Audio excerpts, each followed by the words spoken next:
Thank you for being here at Mr. Super Oz.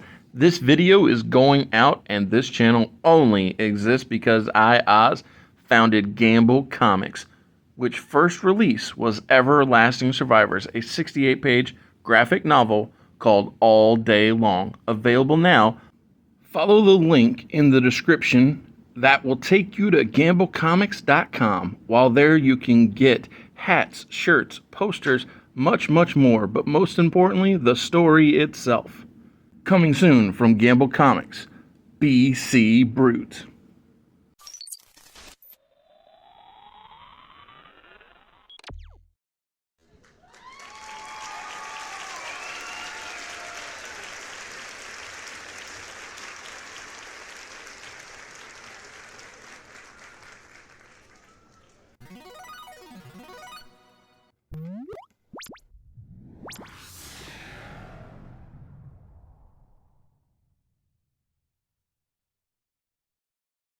Monday Night Raw.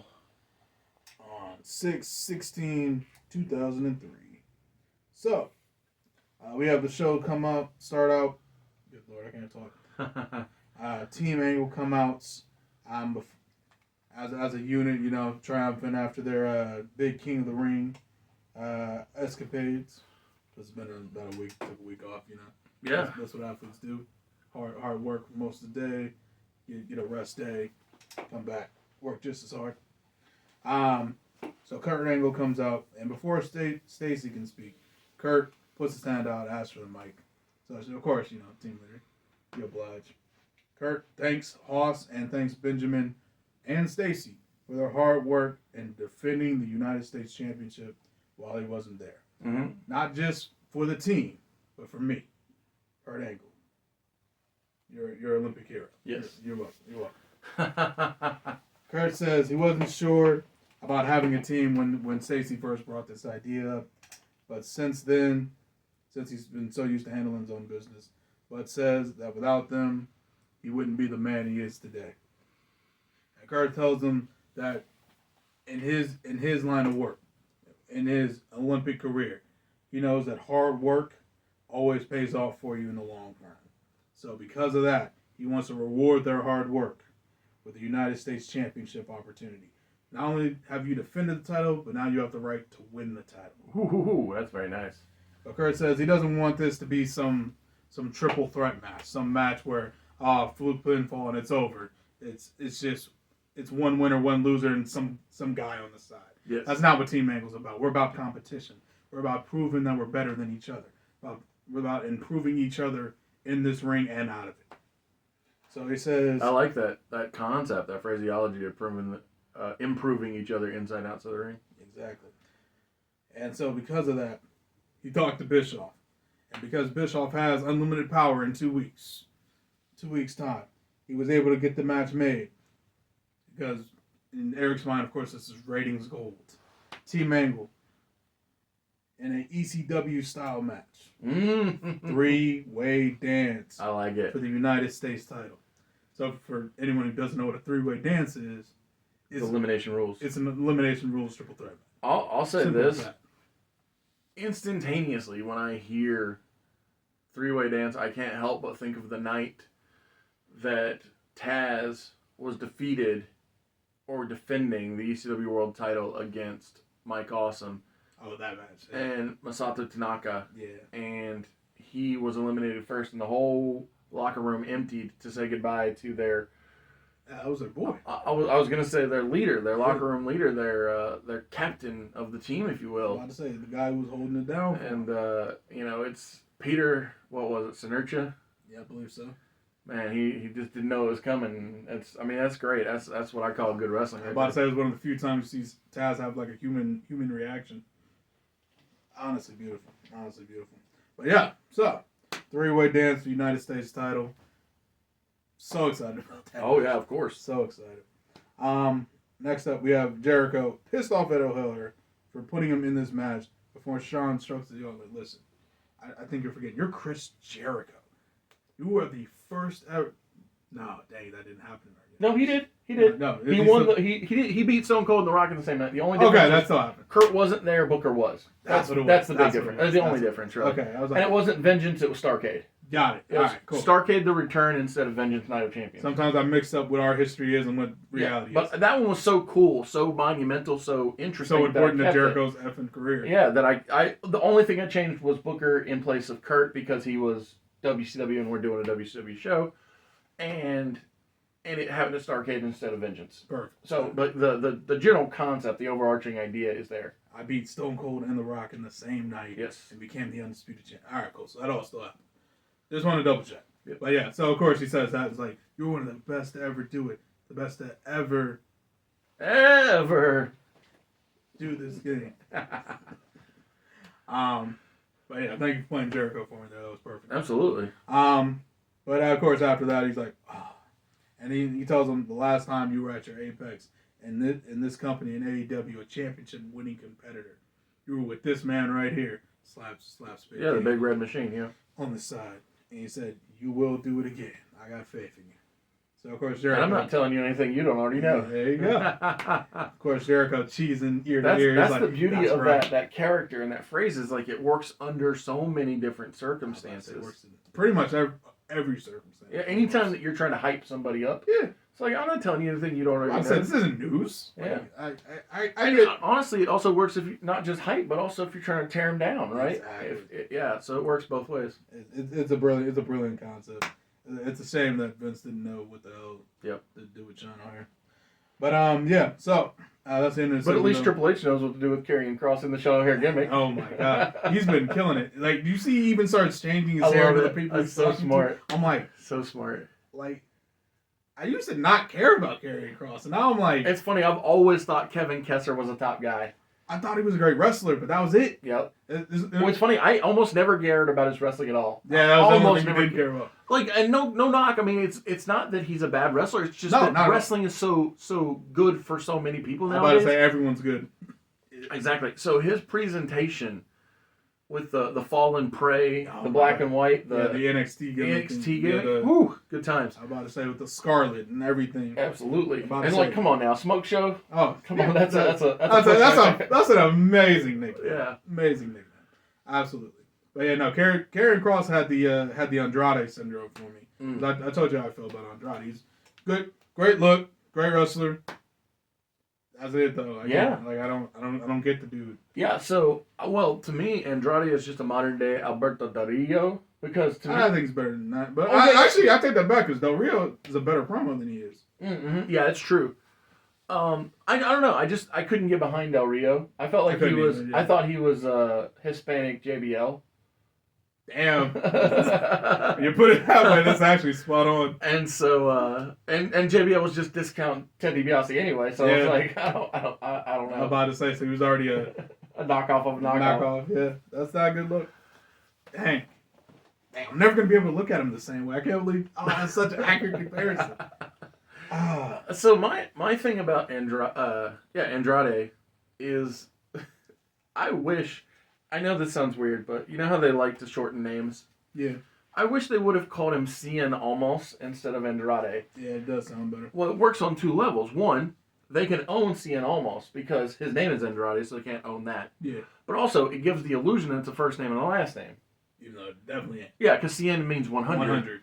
And whatever. But it's so you can still pretend, right? Yeah, 'Cause but I'm it's fake it till you make I'm it. very weird about one-named wrestlers. I just think that we don't It works for some people. share a Madonna. Okay, fine, but like, It's Sting. yeah, Sting is like the exception to the rule because Sting is way cooler than Steve Borden as far as names go. But I also liked his indie name, Flash Borden, Oh yeah, because it's like it sounds like Yeah. Flash Gordon. Yep. Yeah. So. Ah, Anyway, I'm totally off topic. Go back to yeah, your thing. I forgot about all of it too. So that's all good. We got distracted. Sean O'Haire. Sean O'Haire, excellent. Jericho walks off. O'Haire smiling, and he's like, "I got him." Yeah. Let's see. Next segment, Evolution backstage tells RVD and the Dudley Boys to watch their back, and then, of course, Rob just taps him on the shoulder and says, "Pick a hand," and then they start brawling. I like that. Well, I could totally see the crowd being like ECW, ECW, ECW. Yeah. Of course, security breaks up the brawl. Both teams are tossed out of the building, and that's all we see of them for the night. Next up, we have Jazz promised to become the very first ever two-time AEW Women's Champion, and then we just get a promo package, just highlighting like All the Jazz's career yeah. as she's talking. Mm-hmm. So it was like, oh yeah, that's right, all that great stuff she did, all those power bombs, all those wins, that amazing ladder match that I booked. I'm so great, etc., etc. Next up, we have championship action. We have Scotty 2 Hotty defending the Hardcore Championship against Spanky. That's right. Brian Kendrick, yep. The Brian Kendrick in the future. Yeah, in the future, yeah. But I mean, I'll be honest. The Brian Kendrick is better than Spanky anyway. A little bit, yeah. Name-wise. Name-wise, it's definitely a better name, 1,000%. But Spanky, everybody knows the guy.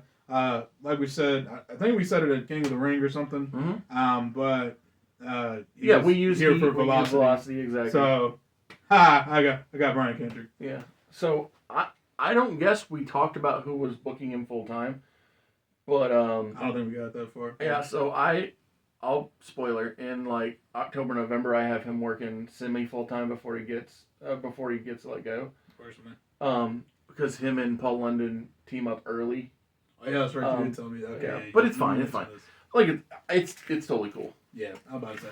You'll remind me when it happens, so it's fine. I'm just using them for this segment because exactly. Yeah, it's fine. I need different bodies. Yeah, I'm with it. Yeah, that's one thing that I think you and I both agree on and try our best to do, which is not rinse and repeat. Yeah. Like, granted, I've had Jamie Noble feud with the Iron Addicts a couple of times, but each time it's over different reasons, and the outcomes are different.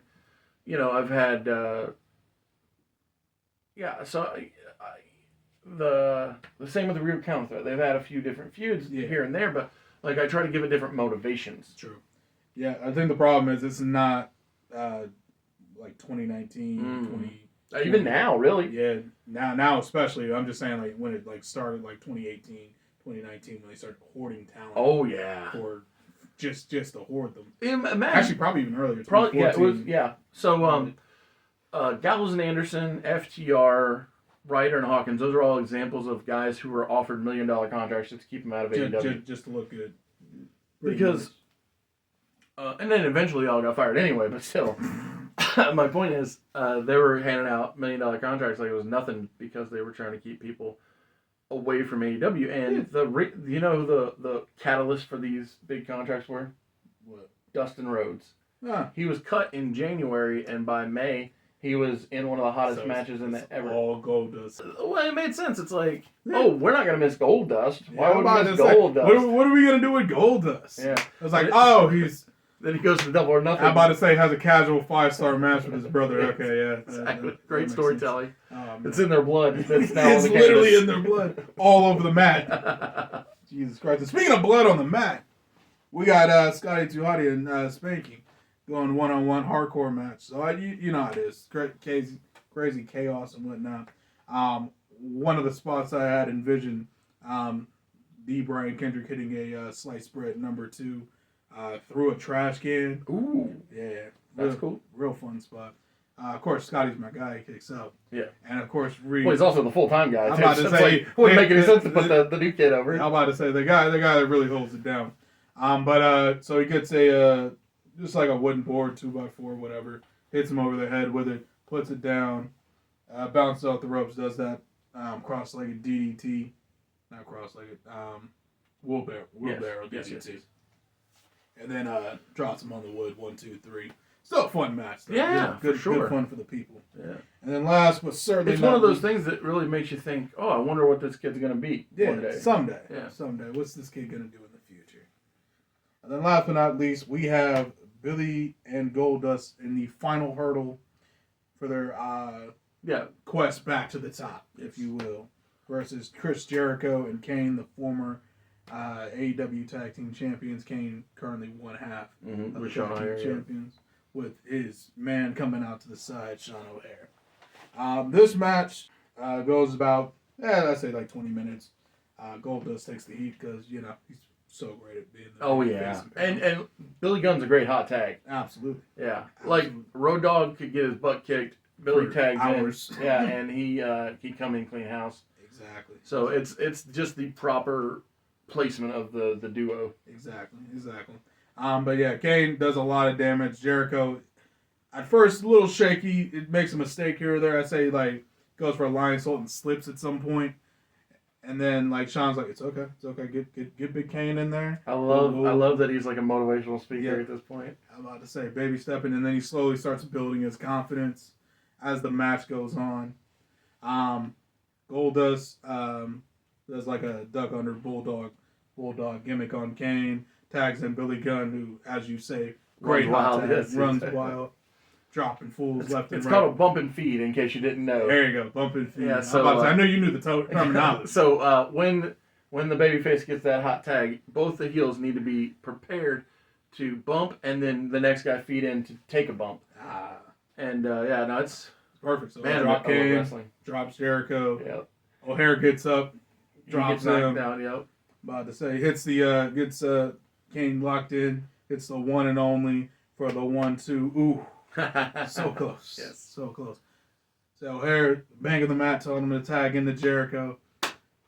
Tags in. Jericho gets his ass kicked for about 5 minutes. And once it recovers, tag back into Goldust. They're looking to finish the match. Kane comes in, goozles both of them, brings them both up. They both kick Kane in the chest as he brings them into the air. Kane, of course, bumps into Jericho, who headbutts O'Haire. Groggy can't see. Love it. Billy hits the Famouser. Famouser, yes sir. God damn, I lost the word. Famouser bounces back up. Goldust powers this giant human being up for the Final cut. For the final cut. Thank you. This is why Oz is here to help me use a brain. Half a brain between me. Kane rolls out. They get him in for the what the hell did I call this move? The Golden Flash, probably. Something like that, yeah. Something like that. But the wheelbarrow Famouser covers Jericho. 1, 2, 3. Send the people home happy. Send the people home happy. They got their tag title match in the future. Love it.